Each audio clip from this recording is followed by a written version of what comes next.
Hello guys, അപ്പോൾ എല്ലാവരും എന്താ എടുക്കുന്നത്? ഞാൻ വേണ്ടേ ഫൈനലി നമ്മുടെ നൈറ്റ് ഷിഫ്റ്റൊക്കെ കഴിഞ്ഞ് നമ്മൾ മന്ദമാരുതനായി വീട്ടിലേക്ക് പോയിക്കൊണ്ടിരിക്കുകയാണ്. വിദൂരതയിൽ കിടക്കുന്ന എൻ്റെ വീട്ടിലേക്കുള്ള വഴി നിങ്ങൾ കണ്ടോ? ഇപ്പോൾ ഇവിടെ സമയം ഏകദേശം 6:17 ആയിക്കൊണ്ടിരിക്കുന്നു. അപ്പോൾ എന്താണ് ഞാൻ പറഞ്ഞു വന്നത്? നമ്മുടെ പേഷ്യൻ്റ് ആക്ച്വലി ഞങ്ങൾ റെഫർ വിട്ടു. കാര്യം പേഷ്യൻ്റെ കണ്ടീഷൻ കുറച്ച് മോശമാണ്. അപ്പോൾ ഞങ്ങൾ അതുകൊണ്ട് റെഫർ വിട്ടത് കൊണ്ടാണ് ഇത്ര നേരത്തെ വരുന്നത്. അല്ലെങ്കിൽ 8 മണി കഴിഞ്ഞിട്ടേ വരുള്ളൂ. ബട്ട് എനിക്കൊരു റെഗുലർ പേഷ്യൻ്റ് ഉണ്ട്. പക്ഷേ ഞാൻ ഇന്നത് വരുന്നില്ല. ഞാൻ വേറൊരു സ്റ്റാഫിനെ വിടാം. ഓക്കെ, നമ്മളപ്പോൾ ഈവനിങ്ങിനായിരിക്കും വരിക. അപ്പോൾ ഇന്ന് വീട്ടിൽ ചെന്നിട്ടുള്ള ഉറക്കം എനിക്ക് അറിയില്ല എങ്ങനെയാകും എന്ന്.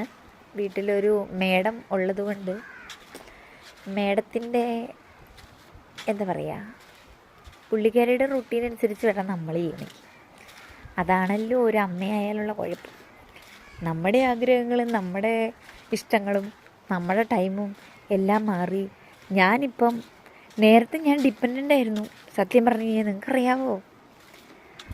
പക്ഷേ ആ മേഡം പുറന്തതുക്കപ്പുറം ഞാൻ അവളിൽ ഡിപ്പെൻഡായിട്ടാണ് നിൽക്കുന്നത്. അവൾ കഴിച്ചിട്ടേ കഴിക്കാൻ പറ്റൂ, അവൾ കഴിച്ചോ, അവൾ ഉറങ്ങിയോ, ഇതെല്ലാമാണ് ഇപ്പം എൻ്റെ അന്വേഷണം. നേരത്തെ ഞാൻ എൻ്റെ കാര്യം മാത്രം നോക്കിയാൽ മതിയായിരുന്നു. നേരത്തെ ഞാൻ ഇൻഡിപെൻഡൻ്റായൊരു വ്യക്തിയായിരുന്നു ഗൈസ്. ഇപ്പം ഞാൻ അവളിൽ ഡിപ്പെൻഡൻ്റ് ആയിരിക്കുകയാണ്. ഏകദേശം എനിക്ക് തോന്നുന്നു എല്ലാ അമ്മമാരും അങ്ങനെയായിരിക്കുന്നു. വിഷമമായി ഗൈസ്. അപ്പോൾ എനിവേ ഇന്നത്തെ ഉറക്കമൊക്കെ കട്ടാൻ പോകാം. ഒന്നും നടന്നില്ല. നമ്മൾ വലിയ പ്ലാനിങ്ങോടുകൂടി നൈറ്റ് ഷിഫ്റ്റ് എടുത്തായിരുന്നു. ഒന്നും നടന്നില്ല ഗൈസ്. അപ്പോൾ see you on next video. By.